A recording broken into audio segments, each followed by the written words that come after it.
الحمد لله وكفى وسلام على عباده الذين اصطفى أما بعد فأعوذ بالله من الشيطان الرجيم بسم الله الرحمن الرحيم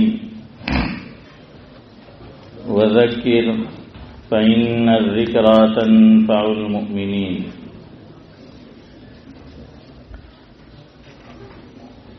بزرگان محترم، آج جمعہ کا مبارک دن ہے. شروع میں حضرت نبی کریم صلی اللہ علیہ وسلم کی شان اور منقبت میں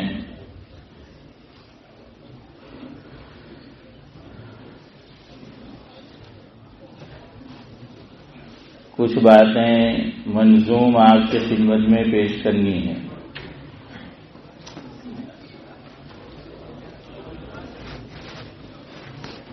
ایک بڑے آدمی گزرے ہیں انڈیا میں، اکبر الہ آبادی.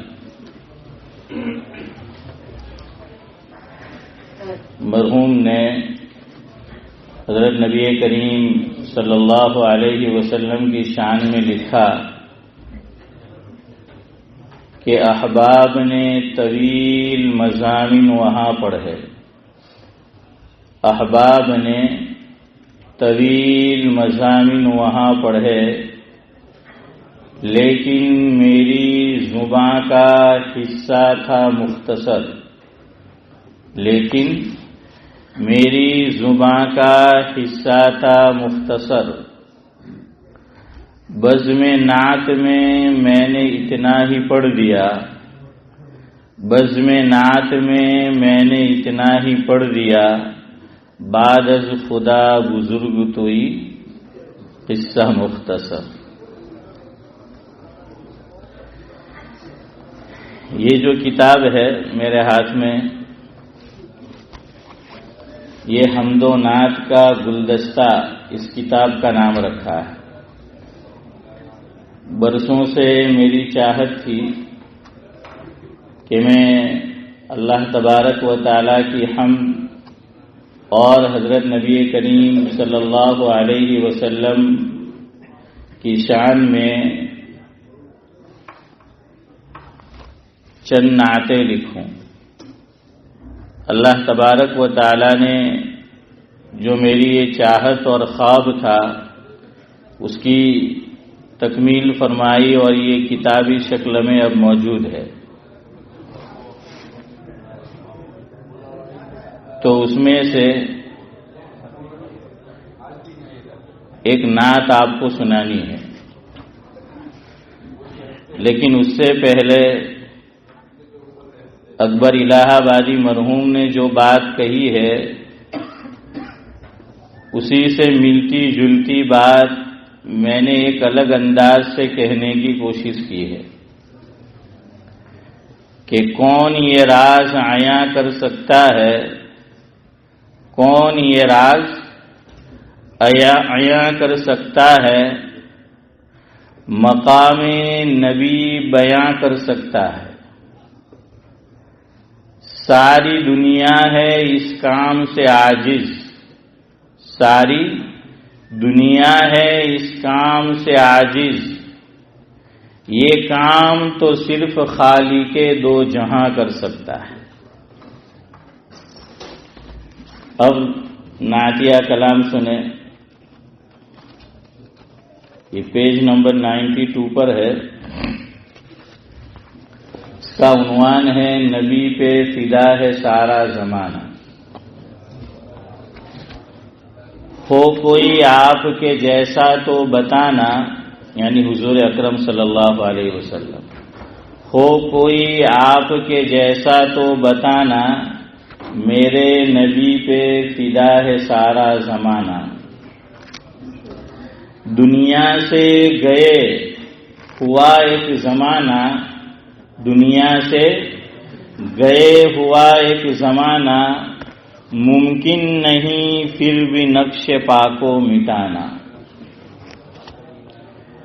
آئے جہاں میں عقل مند و دانا، آئے جہاں میں عقل مند و دانا، مگر آیا نہ کوئی آپ سا دانا۔ ہے دارین میں وہی کامیاب و کامران، ہے دارین میں وہی کامیاب و کامران، جس نے آپ کو نبی ہے مانا۔ ملے گا اسے رضا کا پروانہ، ملے گا اسے رضا کا پروانہ، ہوگا فردوس اس کا ٹھکانہ۔ اور آخری مصرع ہے، خدا سب کے ایمان کی کرے حفاظت، خدا سب کے ایمان کی کرے حفاظت، ہے سلام فتنوں سے پر یہ زمانہ، ہے سلام فتنوں سے پر یہ زمانہ۔ بزرگان محترم، گفتگو یہ چل رہی تھی کہ ایک ہی مسئلہ ہے اور ہمارے اکابر کی الگ الگ رائے ہے، لیکن وہ کسی ایک آدمی کی رائے نہیں ہے۔ ایک طرف جمہور ہے، دوسری طرف کم تعداد میں لوگ ہیں، تو پھر چاہے اس رائے پہ عمل کرو، چاہے اس رائے پہ عمل کرو، دونوں کی گنجائش ہے۔ لیکن لوگ یہ پوچھتے ہیں کہ مولوی صاحب ایک જ مسئلو છે પણ આપણા જ અકાબીર છે ને અલગ અલગ રાય છે, હવે આપણે અમલ હાના પર કરે? تو ایک شکل تو آپ کو یہ بتائیے کہ چاہے یوں کرو چاہے یوں کرو، یا پھر آپ کو میں نے 4 آپشن بتائے کہ ان 4 آپشن میں سے کسی ایک پہ عمل کرو، کہ جب ایک ہی مسئلے میں ہمارے اپنے اکابر کی کیا ہو، 2 رائے ہو۔ نمبر 1، میں 3 دن سے فَبِأَيِّ آلَاءِ رَبِّكُمَا تُكَذِّبَانِ کی طرح اس لیے دہرا رہا ہوں تاکہ بات آپ کے ذہن نشین ہو جائے، ورنہ مجلس میں شیخ زمن جیسے لوگ بھی ہوتے ہیں کہ جو 2 دن میں ہی یوں کہتے ہیں کہ بھول گئے ہیں۔ ہاں، تو باتیں کوئی بھولنے کے لیے تھوڑی بتاتے ہیں آپ کو، کتنی آسانی سے کہہ دیا کہ بھول گئے۔ بہرحال نمبر 1، کون زیادہ فقیہ ہے یہ دیکھو، کون زیادہ بڑا عالم ہے یہ دیکھو، دونوں میں، دونوں طرف جو ہیں، اس میں سے جو زیادہ فقیہ ہو، جو بڑا عالم ہو، اس کی رائے پہ عمل کر لو۔ لیکن بعض مرتبہ یہ فیصلہ کرنا کٹھن ہوتا ہے، عوام کے لیے بھی اور بعض مرتبہ خواص کے لیے بھی، کہ کون زیادہ بڑا عالم ہے۔ ہر ایک کو اپنے اپنے بزرگ سے، عالم سے عقیدت ہوتی ہے۔ تو دوسرے نمبر پر یہ فرمایا کہ روز مرہ کے مسائل میں جن کی رائے پر تم عمل کرتے ہو، ان کی جو رائے ہو اس پہ عمل کر لو۔ یا پھر تیسرا آپشن یہ ہے کہ یہ دیکھو کہ جمہور کس طرف ہے، یعنی علماء کی زیادہ تعداد یہ کس طرف ہے۔ جس طرف جمہور ہے، زیادہ علماء ہے، اس پہ کیا کر لو، عمل کر لو۔ چوتھا آپشن کہ مسئلہ ایک ہی ہے، ہمارے اپنے اکابر ہے اور 2 رائے ہے، اختلاف رائے ہے، تو دیکھو کہ ایک گروہ جو ہے وہ واجب کہتا ہے اور دوسرا مستحب، ایک طرف واجب دوسری طرف مستحب، تو کس کی بات کو لو؟ اس ملک میں چاند سے لے کر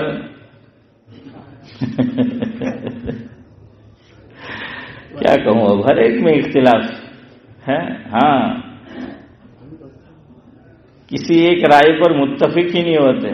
کسی نے بڑی اچھی بات کہی ہے. یہ حال صرف ہمارا نہیں ہے، تقریباً سب مسلمانوں کا یہی حال ہے.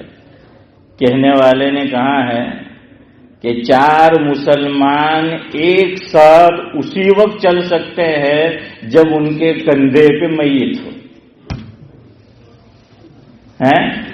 4 مسلمان ایک سمت میں، ایک جہت میں اسی وقت چل سکتے ہیں جب کندھے پہ مردہ ہو، میت ہو، ورنہ ہم نہیں چلتے. اسی لیے ہمارے ایک بزرگ اس دکھ کا رونا ایک الگ انداز میں رو گئے. مثال ایسی ہے، آپ کو ہنسی بھی آئے گی لیکن حقیقت کو بیان کر دیا ہے اس نے. اس سے پہلے آپ کو حکیم الامت مجدد الملت حضرت مولانا اشرف علی صاحب تھانوی نور اللہ مرقدہ کا ایک ملفوظ سناتا ہوں، جس کا مفہوم یہ ہے. ابھی ہم لوگ جن کے مہمان ہیں کبھی وہ ہمارے مہمان ہوا کرتے تھے. تو حضرت تھانوی رحمت اللہ علیہ نے فرمایا، اب کون مراد ہے میں کھول کے بیان نہیں کر سکتا، سمجھ جاؤ. تو حضرت نے فرمایا کہ جو مہمان تھے ان کے 2 دشمن، مسلمان اور ہندو، 2 دشمن ان کے مہمانوں کے جو اس وقت تھے.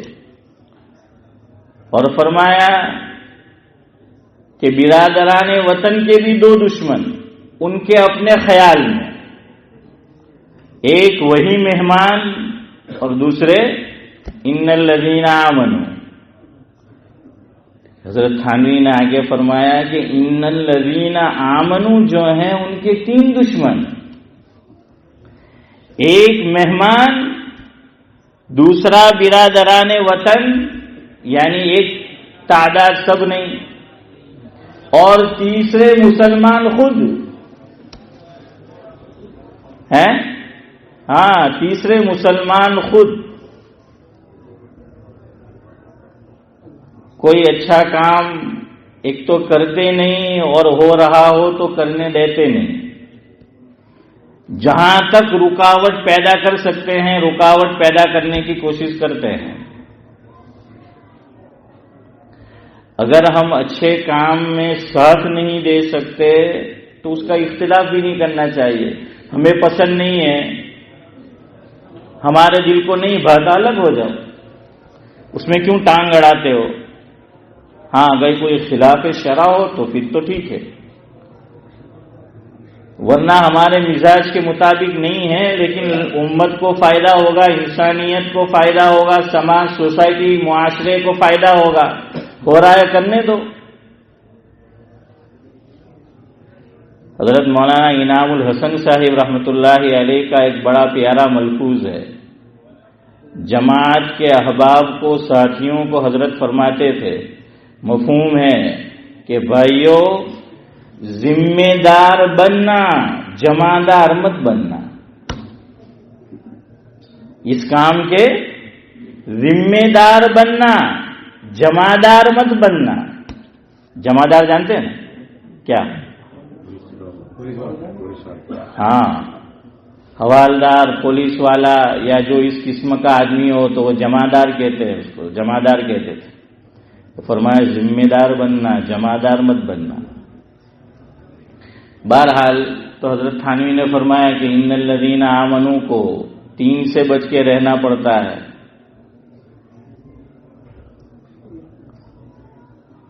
ہمیں تو اپنوں نے لوٹا، غیروں میں کہاں دم تھا، میری کشتی تھی ڈوبی وہاں جہاں پانی کم تھا. تو ہماری کشتی تو وہاں ڈوبتی ہے جہاں پانی کم ہو، وہاں بھی ڈوب جاتی ہے.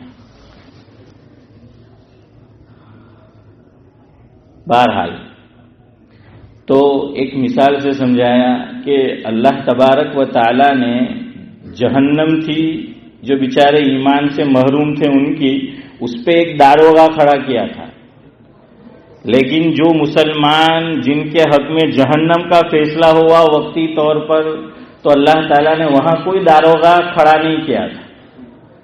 تو وہاں کیوں کھڑا کیا کہ کوئی اندر سے باہر نکلنا چاہے تو وہ واپس اس کو اندر پہنچائے، لیکن جہاں مسلمان تھے وہاں کوئی نہیں تھا۔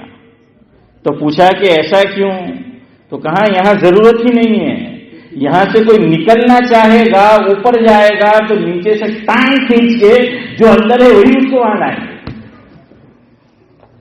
اس لیے وہاں ضرورت نہیں ہے، وہی کافی ہے۔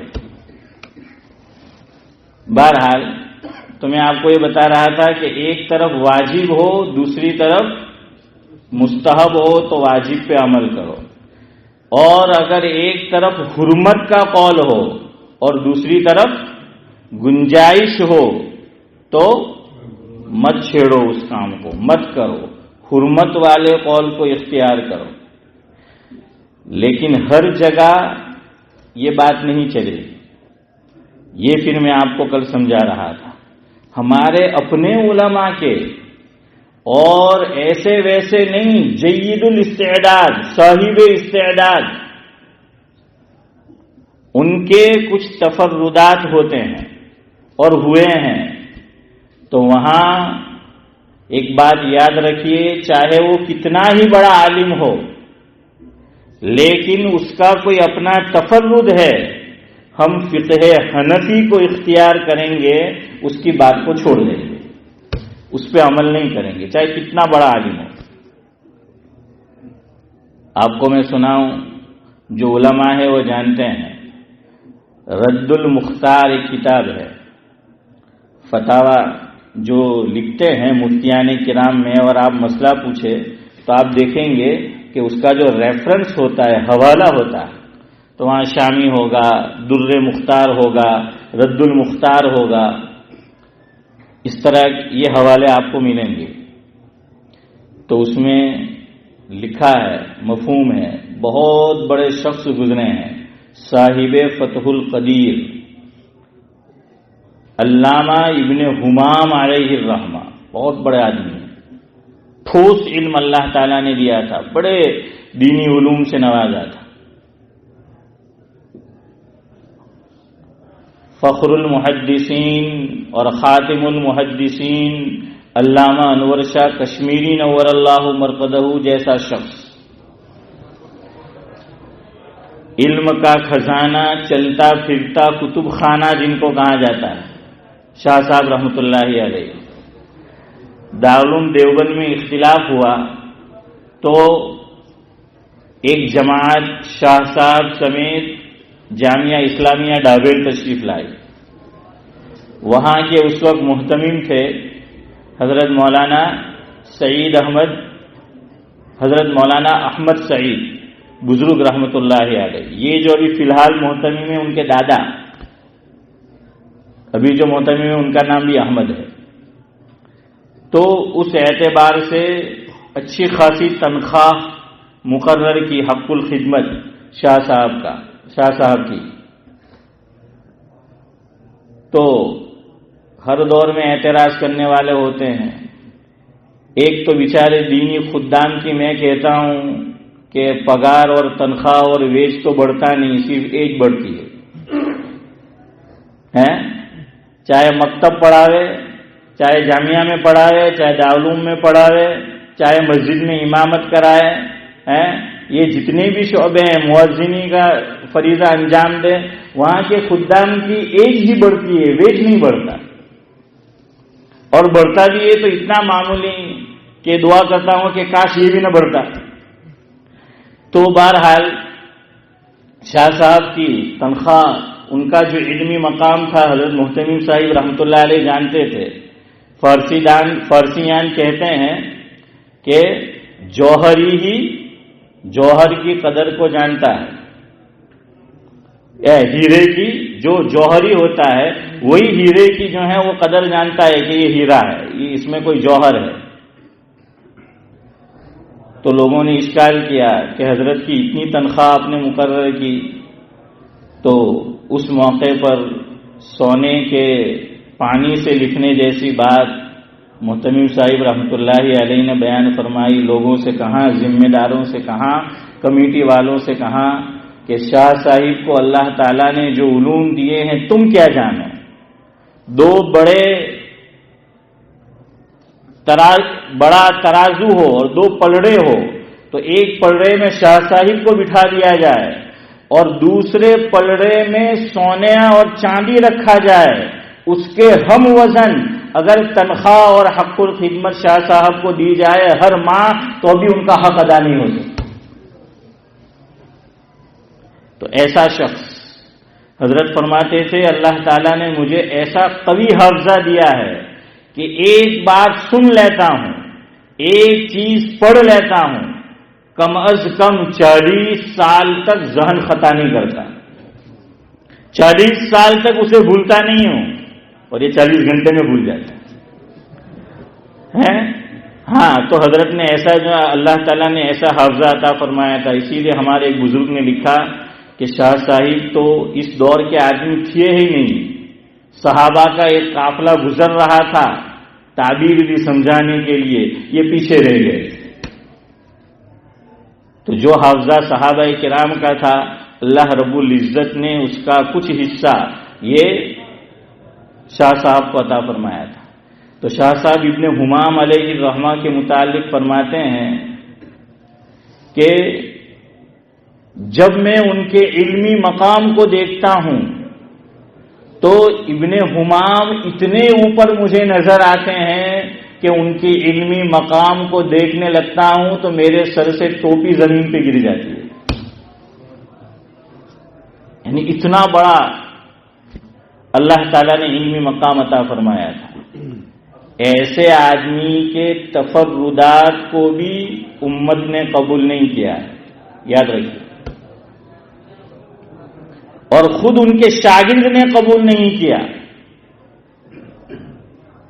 ان کے شاگرد ہے شیخ قاسم، وہ خود لکھتے ہیں، خود فرماتے ہیں کہ میرے شیخ اور میرے استاد کی بات پہ عمل نہیں کیا جائے گا، یہ ان کا تفرد ہے. تفرد کل آپ کو سمجھایا تھا، ورنہ میں تفرد کہتا رہوں، آپ سمجھے ہی نہیں کہ تفرد ہے کیا بھلا. جیسے ہم بولتے ہیں، پوچھتے ہیں مزاج شریف کیسے ہیں، اب پوچھو کہ مزاج کا کیا معنی، شریف کا کیا معنی، تو بیچارہ منہ تکتا رہ جائے گا ہیں کہ مزاج شریف اچھے ہیں. تو تفرد یعنی سارے علماء کی رائے ایک طرف اور ان کی رائے ایک طرف، یہ اکیلے ہے، تنہا ہے. جیسے منفرد آدمی جماعت سے نماز پڑھتا ہے ایک تو، اور ایک تنہا پڑھتا ہے، تو اسے کیا کہا جاتا ہے؟ منفرد. اسی طرح ایک ہے مفرد اور دوسرا ہے مرکب. تو اس میں بھی مفرد یعنی تنہا ایک، مرکب یعنی، ہاں، اس پہ ایک مزیدار بات سنیں. حضرت مولانا ابرار احمد صاحب دلیوی رحمۃ اللہ علیہ سفر میں تھے. نوساری کے قریب میں ایک بستی ہے نصیر پور بٹھئی، 2 بستی ہے ساتھ میں. وہاں کے رہنے والے ایک عالم دین مولانا یوسف راوت، جو فی الحال مرولی میں ہے اور حکیم ہے، وہ کسی زمانے میں کچھولی میں رہائش پذیر تھے اور حضرت مولانا ابرار احمد صاحب دلیوی رحمۃ اللہ علیہ کے شاگرد تھے. حضرت سفر سے واپس لوٹ رہے تھے، درمیان میں کچھولی آیا تو کچھ بھوک بھی لگی تھی، تو فرمایا چلو مولوی یوسف کے گھر لے لو. راستے میں سے دکان سے انڈے خریدے اور گھر پہنچے اور مولانا یوسف صاحب سے فرمایا کہ بھائی یوسف، یہ مفردات ہم لے آئے، مرکبات کا انتظام آپ کیجیے. ایک ہو تو مفرد، انڈے ہی تھے سب، تو کئی تھے تو مفردات. تو فرمایا کہ مفردات کا انتظام ہم نے کیا ہے، اب مرکبات کا انتظام آپ کیجیے، یعنی تیل ہے اور ہاں، تو بہرحال جو بھی چیزیں ہیں. تو تفرد یعنی ان کی ایک انوکھی رائے تنہا وہ ایک طرف ہے، اس کو نہیں لیا جائے گا. تو ابن حمام کی رائے کو بھی نہیں لیا گیا اور کتابوں میں درج کیا گیا کہ یہ ابن حمام کے تفردات ہیں، ان کو قبول نہیں کیا جائے گا، اور خود ان کے شاگرد نے اسی کی نفی کی. ماضی قریب کی آپ کو مثال دوں. شیخ الاسلام حضرت مولانا سید حسین احمد مدنی نور اللہ مرقدہ، حضرت نے اپنی زندگی کا کچھ عرصہ مدینہ شریف میں گزارا ہے، مدینہ منورہ. تو وہاں تہجد باجماعت ہوتی ہے، آپ کو بھی پتا ہے. تو حضرت ہندوستان تشریف لائے تو ایک تو وہاں دیکھا بھی تھا، دوسرا حضرت بڑی عمر میں حافظ قرآن ہوئے تھے، بڑی عمر میں حفظ کیا تھا. جیسے دعوت و تبلیغ کے جو ہمارے اکابر گزرے ہیں، ان میں ایک شخصیت جن کا لقب ہے لسان التبلیغ، یعنی حضرت مولانا محمد عمر صاحب پالنپوری رحمۃ اللہ علیہ. حضرت فرمایا کرتے تھے لوگ بچپن کے حافظ ہوتے ہیں، بندہ 55 کا حافظ ہے. 55 سال کی عمر میں اشرف بھائی انہوں نے قرآن کریم کو حفظ کیا تھا، تو بڑی عمر میں حفظ کیا. تو حضرت مدنی علیہ الرحمہ نے بھی بڑی عمر میں حفظ کیا تھا. جیسے حضرت مولانا مفتی سعید احمد صاحب پالنپوری نور اللہ مرقدہ، حضرت نے بھی بڑی عمر میں قرآن کریم حفظ کیا تھا، خود سے حافظ ہوئے.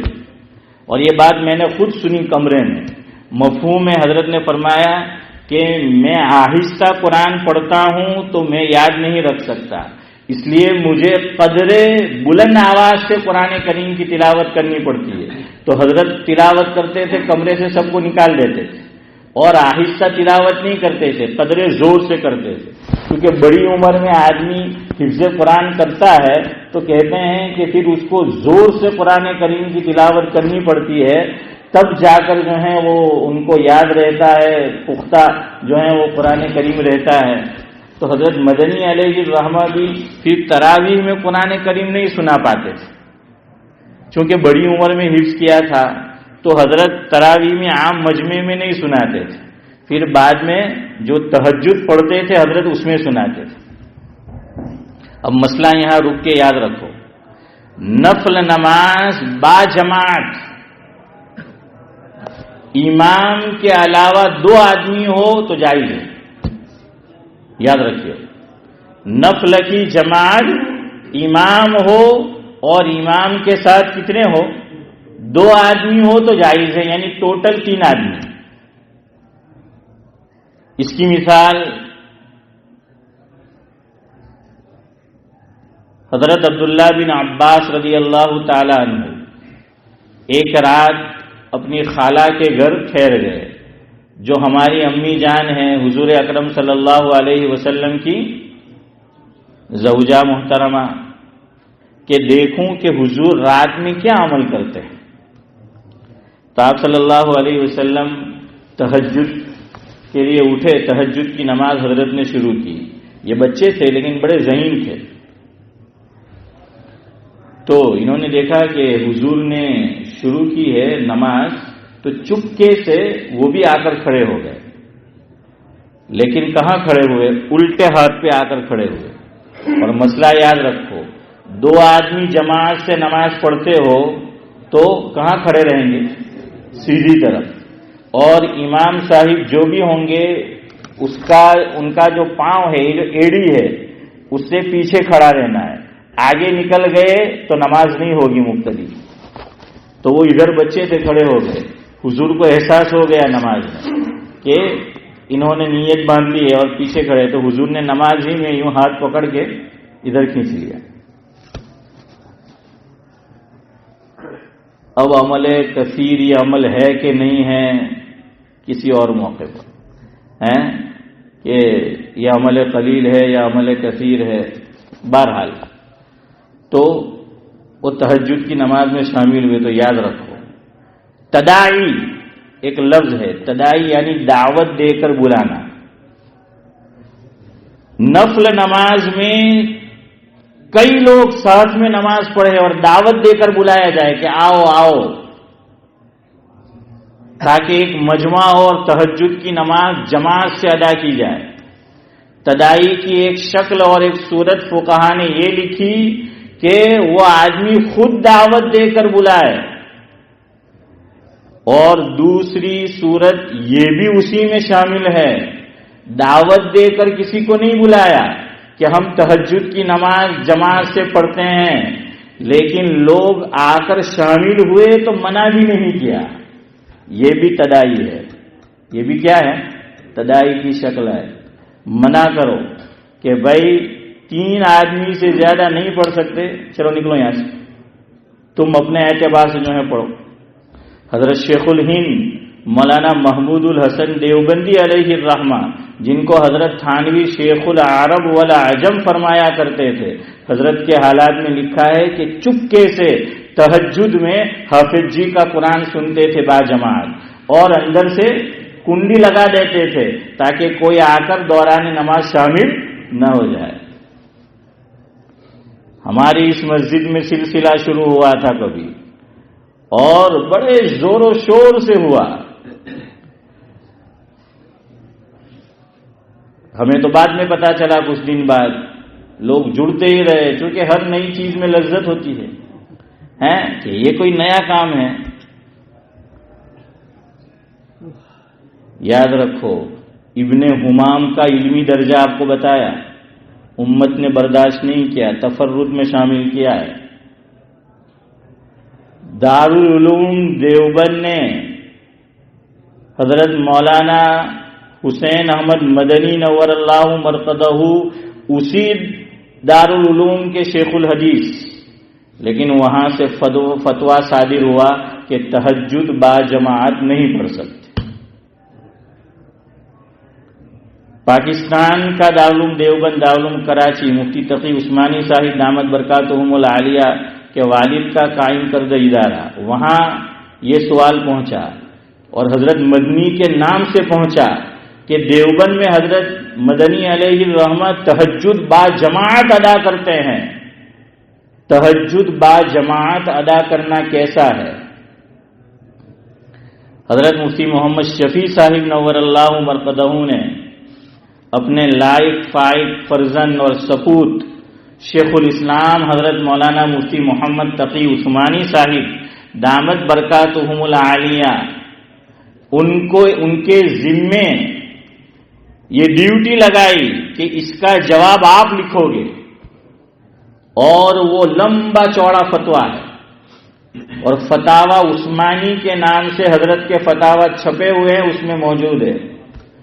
پاکستان سے بھی نکیر ہوئی، دارالعلوم دیوبند نے بھی نکیر کی، حضرت مولانا مفتی محمود حسن صاحب گنگوہی علیہ الرحمہ کے ملفوظات بنام ملفوظات فقیہ الامت موجود ہے، حضرت نے بھی جو ہے وہ نفی فرمائی۔ دیکھیے اتنے بڑے شخص،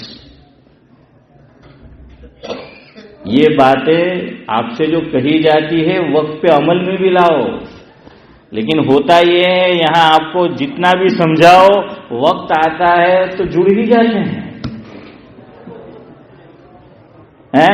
سنی انسنی کر دیتے ہیں کہ بھائی وہ ایک صاحب کو پوچھا گیا اللہ تعالیٰ نے 2 کان کیوں دیے؟ تو کہنے لگے اس لیے تاکہ چشمے کی ڈنڈی اٹکا سکے، اس لیے 1 نہیں دیا 2 دیے۔ دوسرے سے پوچھا کہ 2 کان کیوں دیے محبوب بھائی؟ تو کہنے لگے 1 سے سننے کا، دوسرے سے نکال دینے کا، اس لیے اللہ نے 2 کان دیے کہ یہاں سے گھسا یہاں سے نکلا۔ یہ بڑی علمی باتیں محنت کر کے آپ کی خدمت میں رکھی جاتی ہے، لیکن مسئلہ یہ ہے آپ علمی باتوں پہ دھیان نہیں دیتے، آپ شخصیت پہ دھیان دیتے، آپ شخصیت کو دیکھتے ہو۔ ہمارے امام کی کیا رائے اسے نہیں دیکھتے، فقہائے احناف کا کیا مسئلہ ہے اسے نہیں دیکھیں گے، بس وہ شخصیت آئی ہے اس کے دیوانے ہو جائیں گے۔ ہو جاؤ دیوانے، کوئی بات نہیں، اچھی بات ہے، عقیدت ہونی چاہیے تبھی علمی فائدہ ہوگا، لیکن جو چیزیں تفردات میں سے ہیں اور حضور سے ثابت نہیں ہیں اسے انجام نہیں دینا ہے۔ آپ صلی اللہ علیہ وسلم نے اپنی پوری زندگی اعتکاف کیا ہے، سوائے 2 موقع کو چھوڑ کر۔ صحابہ موجود ہوتے تھے، اعتکاف میں ہوتے تھے، حضور نے کبھی تہجد کو جماعت سے نہیں پڑھا ہے۔ انڈیا میں کتنی جگہ پہ خانقاہ چلتی ہے، اس ملک میں بھی جو ہے چلتی ہے، لیسٹر میں بھی، لیکن آپ دیکھیں گے ہر آدمی اپنے طور سے جو ہے وہ عمل کرتا ہے۔ اس لیے یاد رکھو، حضرت مدنی کے تفرد کو بھی امت نے قبول نہیں کیا ہے، ہمارے علماء نے قبول نہیں کیا ہے، اس کے خلاف فتویٰ دیا ہے۔ تہجد جماعت سے ثابت نہیں ہے، اور تہجد پڑھنے لگو گے کل اٹھ کر آگے جا کر صلاۃ التسبیح بھی جماعت سے پڑھو کہ چلو اب اسے بھی جو ہے وہ جماعت سے پڑھنا جو ہے وہ شروع کر دو۔ تو یاد تو سمجھ آیا، جو تفرد ہو یعنی ان کی اپنی ایک الگ رائے ہو، اس سے ہٹ کر اس کا فالو نہیں کیا جائے گا، اس پر جو ہے وہ عمل نہیں کرنا ہے۔ اور حضرت مدنی سے پوچھا گیا کہ حضرت آپ تہجد جماعت سے کیوں پڑھتے ہو؟ فرمایا کہ میں نے بڑی عمر میں قرآن کریم یاد کیا ہے، میں تراویح میں نہیں سنا سکتا، میں یہاں سناتا ہوں، اب لوگ آ کر جڑ جاتے ہیں، میں نہیں بلاتا ان کو، لیکن یہ بھی تدائی ہے، منع کرو ان کو کہ وہ اپنے طور سے جو ہے پڑھے۔ اسی لیے انصاف کی بات دیکھیے، حضرت مولانا موجود ہے، دیوبند میں ہوتے ہیں، ہم سب جانتے ہیں، حضرت مدنی کے نواسے ہیں کہ جو پہلے شاہی مراد آباد میں استاد تھے، اب دارالعلوم دیوبند میں استاد مقرر ہوئے ہیں، ہماری مسجد میں بھی 1 سے زائد مرتبہ تشریف لایا ہے حضرت مولانا سلمان صاحب۔ ہاں، میں نے ان سے اسی لیے نام بلوایا تاکہ آپ سنو اور پتہ چلے، وہ حضرت مدنی کے نواسے ہیں، حضرت مولانا سلمان صاحب منصور پوری دامت برکاتہم العالیہ۔ انہوں نے فتاوا پہ کام کیا ہے، حضرت مدنی کے علوم پہ کام کیا ہے، علمی افادات کو جمع کیا ہے۔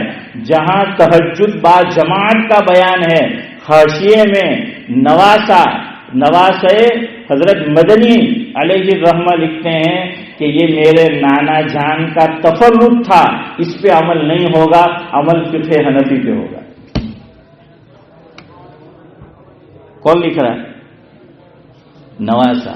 عام طور پہ بیٹا، پوتا، نواسا وہ تو کیا کرتے ہیں؟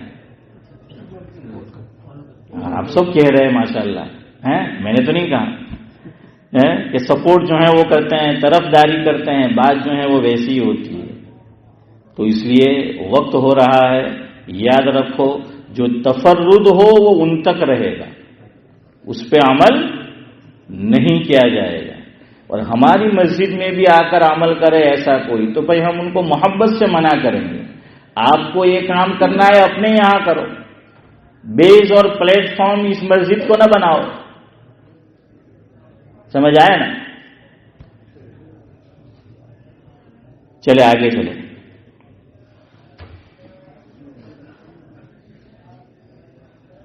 کل آپ کو بتایا ماضی قریب میں حضرت مفتی ظرفعلی خان صاحب رحمۃ اللہ علیہ، ان کے بھی تفردات۔ کل آپ کو ایک مسئلہ زکوٰۃ کا بتایا کہ ان کا تفرد زکوٰۃ کے اندر، اسی طرح آپ کو بتایا کہ ان کا تفرد شش عید کے روزے، شش عید کے روزے کو حضرت نے بدعت کہا ہے، کبھی مکروہ کہا، کبھی بدعت کہا، لیکن یہ ان کا تفرد، وہ بھی شیخ التفسیر کہے جاتے ہیں، شیخ الحدیث کہے جاتے ہیں، بڑا علمی مرتبہ تھا، اللہ تعالیٰ نے بڑے علوم سے نوازا تھا، لیکن امت نے اس کو قبول نہیں کیا۔ یہاں ایک پتے کی بات سمجھو، پتے کی بات آپ کو انشاءاللہ کام دے گی۔ کل چونکہ وقت نہیں تھا اس لیے میں یہ بات نہیں کہہ سکا۔ شش عید کے روزے کا ذکر مسلم شریف میں، اور آپ جانتے ہیں مسلم شریف کیسی کتاب ہے، جو ترتیب ہے دور حدیث میں پڑھائی جاتی ہے، پہلے نمبر پر بخاری شریف ہے، بعضوں نے دوسرے پہ ترمذی کو رکھا اور بعضوں نے مسلم کو رکھا ہے۔ چلے آپ ذرا بور ہو گئے ہوں گے، ایک لطیفہ مزے کی بات سن لیں پھر آگے چلتے ہیں۔ خطیب پاکستان حضرت مولانا احتشام الحق تھانوی علیہ الرحمہ کی خدمت میں حکیم الاسلام حضرت مولانا قاری محمد طیب صاحب نور اللہ مرقدہ سابق محتمم دارالعلوم دیوبند پہنچے، اور اس وقت مولانا احتشام الحق تھانوی علیہ الرحمہ کو بخار ہوا تھا، بخار کے مرض میں مبتلا تھے. تو حکیم الاسلام قاری محمد طیب صاحب نور اللہ مرقدہ نے فرمایا کہ حضرت ہم تو صرف مسلم رہے، آپ تو ہم سے سبقت لے گئے کہ بخاری بھی ہو گئے ہیں. ہم تو صرف مسلم رہے، آپ تو ہم سے سبقت لے گئے کہ بخاری بھی ہو گئے. یعنی مسلم وہ مسلم شریف کتاب اور بخاری شریف. ادھر حضرت نے کہ مسلم یعنی میں مسلمان اور آپ کو بخار ہے تو بخار یعنی بخاری. میں لاجپور کا رہنے والا لاجپوری ہے، یہ کھیرگاؤں کا تو کھیرگاوی، سورت کا تو سورتی، بخار تو بخاری ہے. تو حضرت نے فرمایا کہ ہم تو صرف مسلم رہے، آپ تو بخاری ہو گئے. تو آگے سے حضرت مولانا احتشام الحق تھانوی رحمۃ اللہ علیہ نے فرمایا شاید آپ کو پتہ نہ ہو میں نسائی بھی ہوں.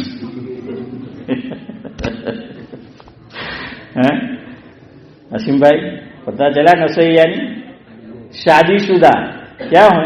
سورہ نساء ہے نا. ہاں تو فرمایا میں شادی شدہ بھی ہوں.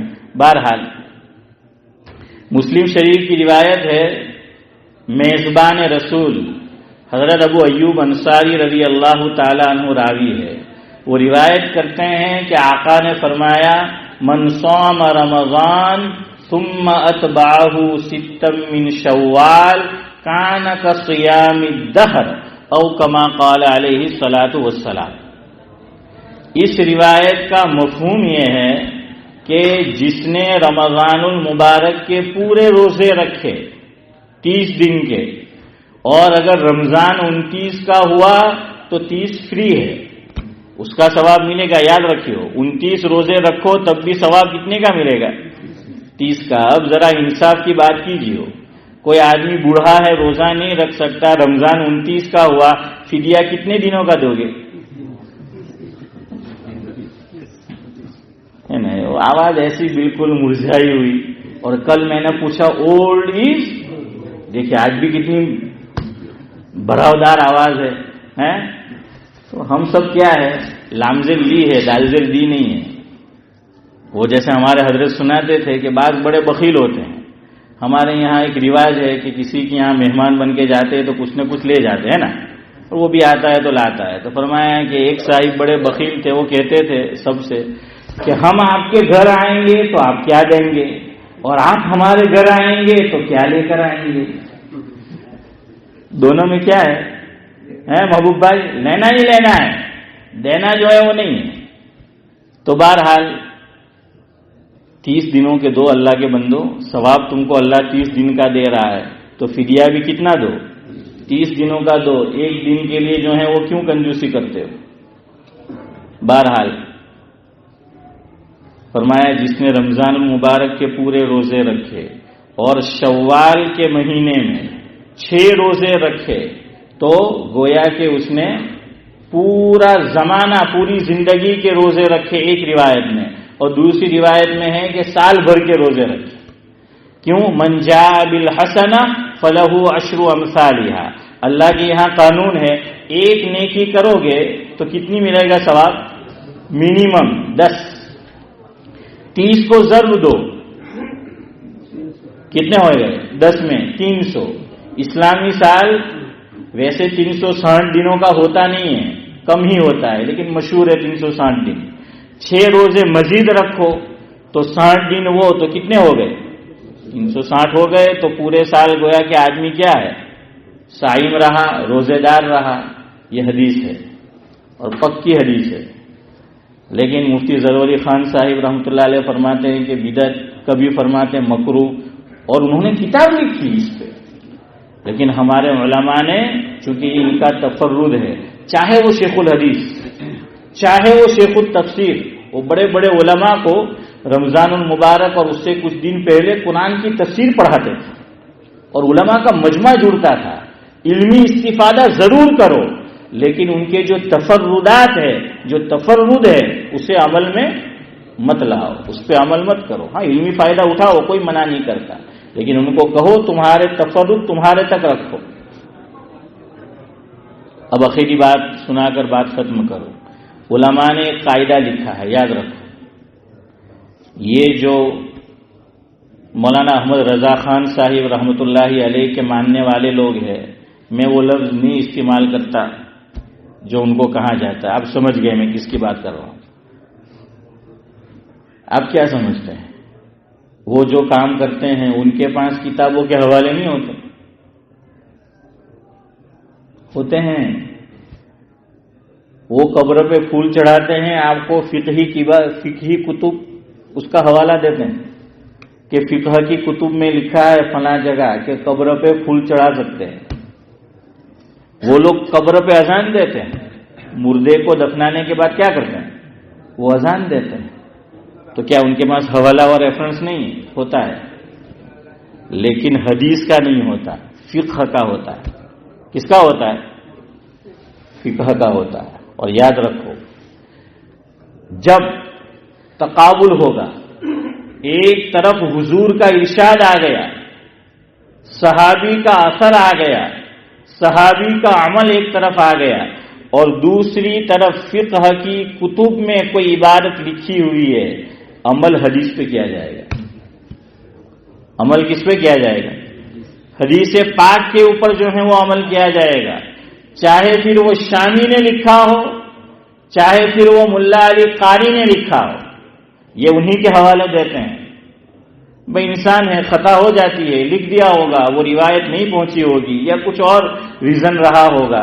لیکن ہمارے فقہا نے یہ قاعدہ لکھا ہے کہ جب حدیث میں ایک بات کلیئر کٹ آ گئی اور دوسری طرف وہ ہے تو اس کو چھوڑا جائے گا. جیسے نماز کے اندر قہقہا لگایا، زور سے ہنسنا. ہنسنے کی 3 قسمیں ہیں: ضحک، تبسم اور قہقہا. قہقہا کسے کہتے ہیں؟ جو ہم سب کرتے ہیں، اتنی زور سے ہنسنا کہ پڑوس والے سن لے بیٹھے ہوئے. اور ہم تو اتنا ہنستے ہیں کہ بیٹھے ہوئے نہیں، گھر والے اڑوس پڑوس والے سن لے. یاد رکھو، حضور اکرم صلی اللہ علیہ وسلم کی عادت شریفہ قہقہا لگانے کی نہیں. بچو اس سے، زور زور سے ہنسنے سے. حضور کا عمل اس طرح کا نہیں تھا. کبھی انسان ہے ایک دم سے ہنسا اور ہو گیا وہ ٹھیک ہے، ورنہ عام طور پر حضور تبسم، ادھر دیکھیے، یہ تبسم ہے. کوئی آواز آیا؟ نہیں آیا. ضحک کہ حضور صلی اللہ علیہ وسلم کبھی کسی بات پہ ہنستے تھے تو منہ کھل جاتا. قرہ حضرات جانتے ہیں، تواہین، انیاب، زواحق، یہ سب دانتوں اور ڈاڑوں کے نام ہیں. تو زواحق کہتے ہیں پیچھے اندر کی طرف دانت. تو گویا کہ حضور صلی اللہ علیہ وسلم ہنستے تھے تو کسی بات پر حضور کو ایسی ہنسی آئی کہ منہ کیا ہو گیا؟ کھل گیا. لیکن اب بھی آواز پیدا نہیں ہوئی. اور میں اور آپ، ہاں، اس لیے اس سے بچو جتنا ہو سکے. کبھی کبھار ایسا ہو جائے تو الگ بات ہے. سمجھ آیا؟ قہقہا لگا کر ہنسنا یہ ضعیف روایت ہے. امام ابو حنیفہ علیہ الرحمہ نے قیاس کے مقابلے میں اس کو لیا ہے، قیاس کو چھوڑ دیا. قیاس یعنی عقل، کہ عقل کیا کہتی ہے؟ حضور کی حدیث ہے، مفہوم ہے کہ روزہ ان چیزوں سے ٹوٹتا ہے جو باہر سے جسم میں داخل ہو، اور وضو ان چیزوں سے ٹوٹتا ہے جو جسم سے باہر نکلے. ہنسنے میں کوئی چیز نکلی، آپ کہیں گے کہ آواز نکلی، ہو سکتا ہے کوئی ایسا عقل مند ہو. ہاں بھائی، یہاں تو کمی نہیں ہے. وہ کہاں ہے نا کہ بے وقوفوں کی کمی نہیں ہے غالب، بے وقوفوں کی کمی نہیں ہے غالب، ایک ڈھونڈو ہزار ملتے ہیں. تو ہمارے ایک بزرگ نے کہا ہے کہ بوتوں کی کمی نہیں ہے غالب. وہ حضرت ہمارے عبدالصمد چچا کے گھر آیا کرتے تھے، مولانا عبد الحنان صاحب رحمۃ اللہ علیہ. میں امام تھا پلاسٹ گروہ میں، ولی اعظم مسجد میں، مرکز الدعوہ والارشاد. تو اس وقت 2003 میں حضرت تشریف لائے تھے. وہاں جو بیان ہوا تو انہوں نے یہ شعر پڑھا تھا کہ بوتوں کی کمی نہیں ہے غالب، ایک ڈھونڈو ہزار ملتے ہیں، اور سچ پوچھو تو ادھار ملتے ہیں. تو خیر بہرحال کہا میں کوئی چیز جو ہے وہ نہیں نکلی، لیکن حدیث میں چونکہ آ گیا تو اس لیے امام ابو حنیفہ نے فرمایا کہ کیا ہو جائے گا، نماز اور وضو دونوں ختم، میری گفتگو بھی اس پہ ختم۔ بس اتنی التجا ہے کہ جو کچھ کہا سنا ہے وقت پہ عمل میں لائی ہو۔ بڑے میاں گردن اٹھاؤ، 8 دن تک نہیں پڑھی، 90 دن میں جوائنٹ ہو گئے، بہت جذباتی آدمی۔ سبحان اللہ بحمدہ، سبحانک اللہم وبحمدک، نشہد ان لا الہ الا انت۔